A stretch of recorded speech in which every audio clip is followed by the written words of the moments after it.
Well, Nate, where would people find out more about that you've just They would be discussing? on content, not content.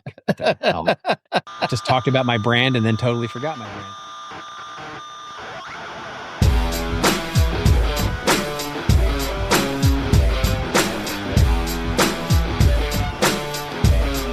Hello and welcome to the Rose and Rockstar from the Rockstar CMO effing marketing podcast and the Marketing Podcast Network. I'm your host, Ian Truscott. I'm not a rockstar, but I am a CMO. If you're new to the podcast, in a moment I'll join my chum, author, marketing strategy expert and chief troublemaker at the Seventh Bear, Robert Rose, in our virtual bar, the Rose and Rockstar, where he recommends one of his fabulous cocktails and I pick his brains on a marketing topic that is top of mind for me. This week, I've got AI and thought leadership on my mind. As the creation of content has become more commoditized, Rob and I will explore the future of thought leadership and ultimately, what does it mean for content marketing? But first, we need to pay the bar tab. I'll be back in a moment. We'll be right back. After this word. We'll be right back. After this word. Raise the rudder! Raise the sails! Raise the sails! Captain, an unidentified ship is approaching. Over. Roger. Wait, is that an enterprise sales solution? Reach sales professionals, not professional sailors. With LinkedIn ads, you can target the right people by industry, job title, and more to reach the professionals who are more likely to find your ad relevant. Plus, with 1 billion members on LinkedIn, that means you'll have access to 130 million decision makers and 10 million C-level executives. That's a lot of millions of the right people.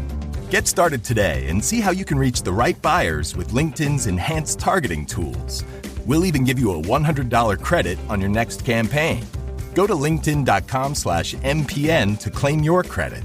That's linkedin.com/MPN. linkedin.com/MPN. Terms and conditions apply.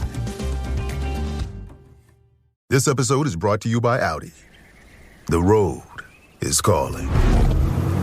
Embrace the thrill of the drive with the all-new, fully electric Audi Q6 e-tron. Featuring effortless power, serious acceleration, and advanced Audi tech. It's not just a new EV. It's a new way to experience driving. The all-new, fully electric Audi Q6 e-tron is here. The next chapter of Audi starts now.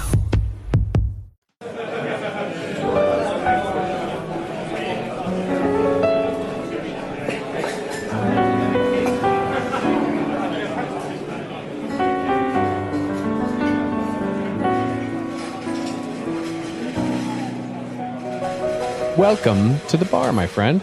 Thank you, sir. How are you doing? I'm doing absolutely fantastically. Other than the obvious, which of course is just the obvious, we'll skip that part for now. Had a wonderful week of client work and all that kind of stuff. Have a wonderful cocktail for us tonight. Lovely. So we've been having some great weather here in Southern California, and that's what winter typically brings. But seeing how we're almost into spring now, it's a little weird, a little late, but we'll take it. And what we have tonight for a cocktail is what we call a black velvet. Do you know of the black velvet? I've heard of black velvet, but I don't think I've ever had one. So I'm up for this. Yeah. Yeah. And so the black velvet is very simple. I had sort of a huge hankering for a good Guinness. So it starts with a Guinness, right? So you fill a highball glass about halfway with chilled Guinness. Yeah. And then it's going to sound weird, I promise. But if you top it now with chilled champagne, pouring it over the back of a spoon so that it doesn't get all frothy and stuff into the glass itself. And so there you go. You have sort of it's champagne mixed with Guinness, and it is what we call a black velvet. It is very tasty. Wow. I mean, I've been drinking Guinness since I was 17 and I've never thought to put champagne in it, to be honest with you. I hadn't either until I learned about this and tried it. And I learned it had a name, and then the name is Black Velvet. Nice. And I think that it would suit us when we when we're out drinking in the fancy places that we tend to drink, it'd be a nice way to have a Guinness, wouldn't it? Put some champagne in it. Classy. All right, fellas. So this week, my marketing question for you is about something actually you've been working on, which I got tipped off listening to your podcast a couple of weeks ago. Your podcast is, of course, called This Old Marketing. And you just made a couple of throwaway comments, really. And I thought, and then you said you were going to work on it. So I thought I'd ask you about it. So the phrase you used was thought leadership in the age of AI. And in that episode, it was really interesting because you talked about declining trust in media and that now brands have an opportunity to step up and own more of the share of voice and the slice of that attention. And then you were talking about how, what is the state of thought leadership currently? So a big old topic. So what's your view of where we are with thought leadership? And then what's your view of where AI is going to play into it? And then maybe a little bit about that opportunity the brands have. Where should we start? Well, I can tell you this. So let me lay out the thinking here. This is an article it just hit on Monday. So, cool. So there's an article actually that goes into more depth here than we'll have time to do. But ostensibly, it's been something I've been wrestling with and sort of worked with I have this mastermind group that I'm part of. And it was a question that actually came up in that group. Which is what does, and they had actually asked the question more broadly to say, what does leadership look like in the age of AI? And I sort of took that and went, okay, but how does that apply to not just leadership, like political leadership and business leadership, but also thought leadership, which is something that we as marketers think a lot about. And so I think they're intimately related because ultimately thought leadership is leadership. It's just a category of leadership. So it's talking about the broad level of that is interesting because so forever, if you think about leadership for a second, what has really constituted leadership? It's been two primary things. One is an asymmetry of information. In other words, leaders typically have more information about the thing than anybody else. It allows them to see around corners. It allows them to see, have visions of a future, of a potential future. It allows them to have better access to data and information to create insight from. And the second thing that leaders have is sort of the storytelling or narrative or charm or charisma types of capabilities that allow them to shape that special insight through that asymmetry of information into powerful narratives that people want to follow. That is sort of if you look at political leaders, if you look at business leaders, if you look at, sort of throughout history, that's sort of been the two major components. But with AI now, and especially as we start getting into agentic AI, where not only, do I have the same amount of access to insights and information as any Fortune 100 CEO or any political leader for that matter, how does that, when everybody knows everything, basically, how does that affect leadership? Does it leave basically only the charisma? And, it's because if you sort of take that and sort of play it out, right, you end up with two futures, right? One is, okay, when everybody knows everything, well, we might get to a shared understanding, shared truths, and the idea of, shared information. And basically we all rally around the truths, the insights that make the most difference and, collaborate together, which of course we can see not happening today in the world at all. Because the other option, the other future, which definitely feels a little more, is in this sort of when everybody knows everything. Well, then it comes down to basically, how do I shape my truth, right? How do I use quote unquote facts to shape the truth or a post-truth era, if you will, where it's all about how do I cajole or persuade or use what seems to be facts out there in order to attract a group of people to follow my vision. And we can see that happening now across the world. And so you go, all right, well, then if that's sort of the trend that we see, how do we see true, valuable thought leadership or leadership beginning to take shape in the future? And what I think, and I don't have a conviction on this yet. This is a bigger question than just, sort of a pat answer. But if we believe that the future is positive, we could point to two things. We could point to an ability to say, okay, the asymmetry of information no longer is a strength of leadership, because everybody knows that. The power to shape narratives is a strength in that world, but we can say there is the ability to shape relationships as an ability to create leadership. In other words, it's not about just blindly following a leader because they make cold decisions, in like a Spock-like way, right? Where they have the best insights and the best ways to charm you, and they make wise, cold decisions. No, we want to feel connected with people. And so that connection with people means that the future differentiation of leadership is really in an asymmetry of relationships.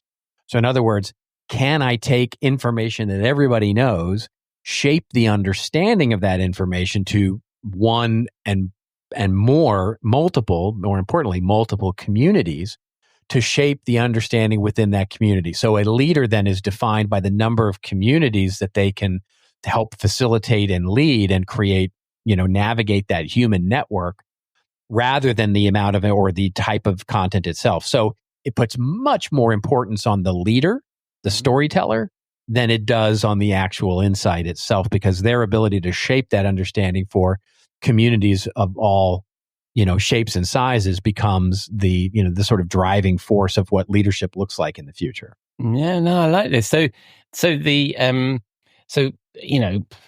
both of us are fans of marketing books and research and work. So what you're saying here is the research element of what makes up, say, like a marketing book or a piece of work or a piece of thought leadership.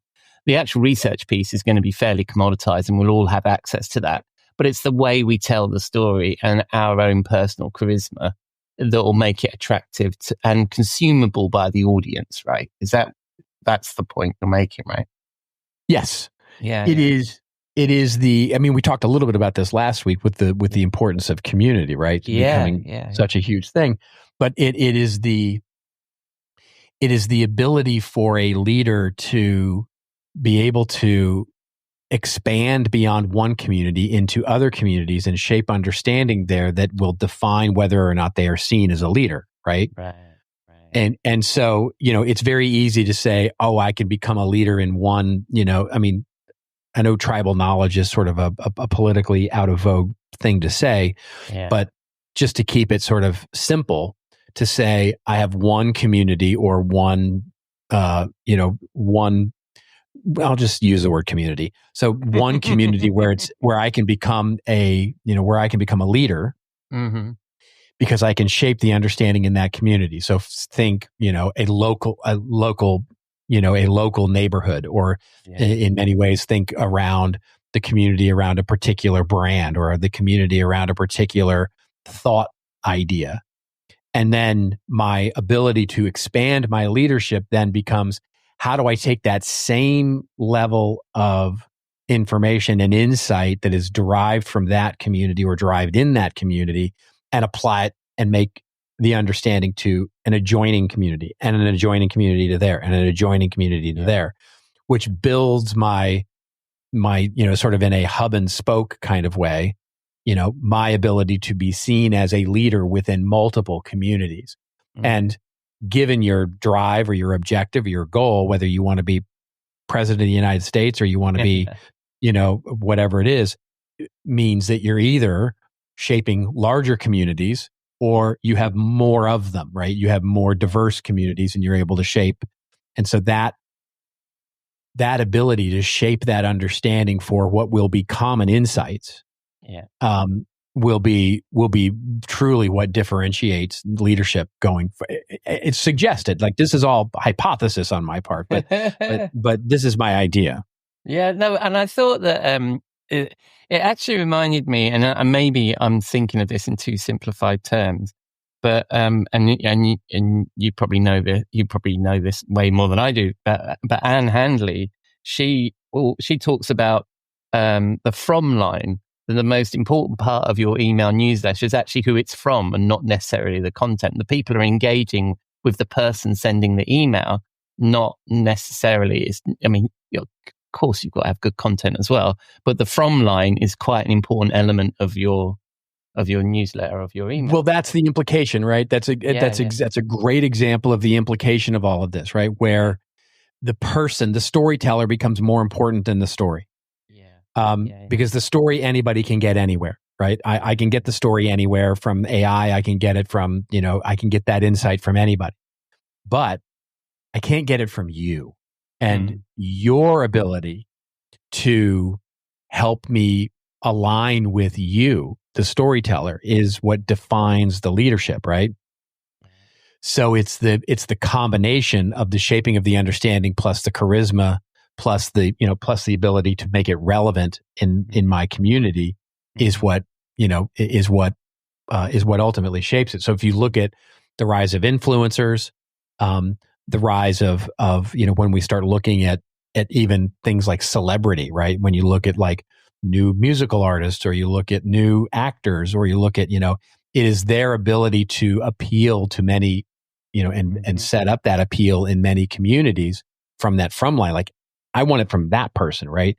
So that's what starts to define things, and your ability to expand. And Anne is a great example of this, who has expanded beyond just, the writers in the room to marketers, to business strategists, to, her ability to expand and make, and make herself a leader in all of those communities is a great example of that.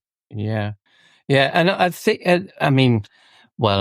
was just, one of the things that's ticking through my head when you're talking about community there is I was going to lament the fact we can't use the word tribe, because there's something warm and family that's better than the word community, isn't it? And tribe just engenders that, and it's a shame that we can't. But I know what you mean. And so yes, but so we're thinking about how we lead communities, and then what I was then thinking about was, as a B2B marketer, then.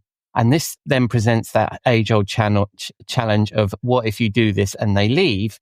Is we then need to create individuals within our business that are the thought leaders and promote their personal brand as thought leaders so they can connect, rather than us as the business being the thought leader. Well, that's what got me so hot on this, right? Because people are continuing to ask me about my pivot in the new, my new direction with Seventh Bear and that.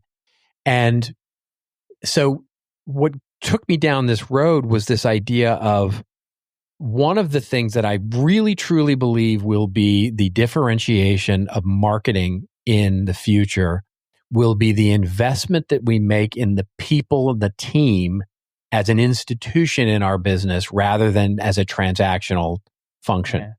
In other words, I want, if marketing is seen only as transactional, where all you're doing is filling headcounts to process transactions, I think that's where marketing gets commoditized, because there's no institutional knowledge, there's no wisdom, there's no experience, there's no emotional intelligence, and ultimately there's no expertise, because you're constantly just shifting out widgets, right? People as widgets who handle transactions. And so your strategy is only as good as the recency of your team. And so I truly believe that the wisdom of people, because marketing itself is becoming as, people would never see legal or finance that way, right? You hire finance people or legal people for your team and your company because they are the best at what they do, and you retain those people. And marketing is that now. Marketing is that level of expertise of finance, of legal, of medicine, the need for marketers to be data scientists, to be psychologists, to be day traders, to be investors, to be, there are so many expertise skills that are needed now, that to treat marketing as and the team specifically as a transactional function where they are just widgets to be replaced by the next widget is a fool's game. Yeah. And so how do you put together a strategy where your team becomes the investment, and you invest in the education, the training, the ongoing retention, the creativity, and the ability for that team to evolve and grow over time, I think is the marketing strategy of the future. Mm-hmm. And that's where I want to center all my efforts for consulting, is helping those teams be all they can be.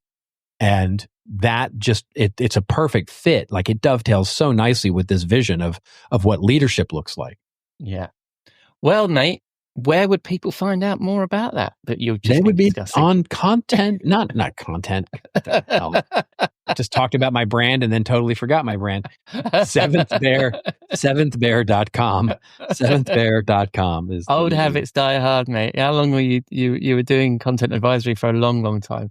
And when people spin the dial on the interwebs and they're looking for you specifically, where are they going to find you? They're going to find me on LinkedIn primarily, unless they would like some occasional snark, and that's on Blue Sky, where I'm having a lot of fun. Excellent, my friend. And will you be in the bar next week? Indeed. I'll see you then. Looking forward to it. I'll see you then, mate.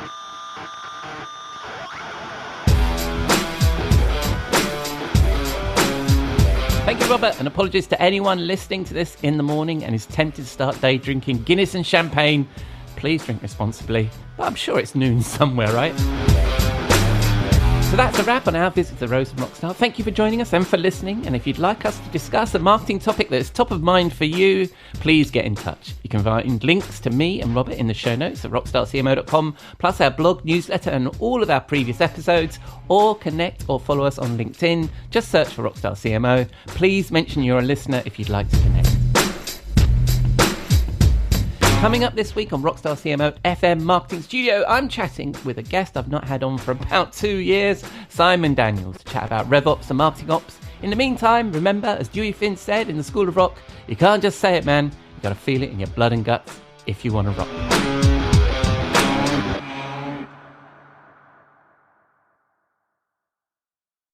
You may know you're listening to this show along the Marketing Podcast Network, but did you know there are other great shows on MPN to help your business? Robbie Samuels hosts the On the Schmooze podcast. Robbie, tell listeners what to expect from the show. Since 2015, I've interviewed entrepreneurs who overcame challenges to achieve success in their field or industry. Tune in to On the Schmooze to listen as I ask deep questions to elicit untold stories about leadership and networking. And where can people subscribe? Find the show at ontheschmooze.com or on marketingpodcast.net, or just search for it wherever you get your podcasts. You heard them. Go subscribe. This podcast is heard along the Marketing Podcast Network. For more great marketing podcasts, visit marketingpodcasts.net.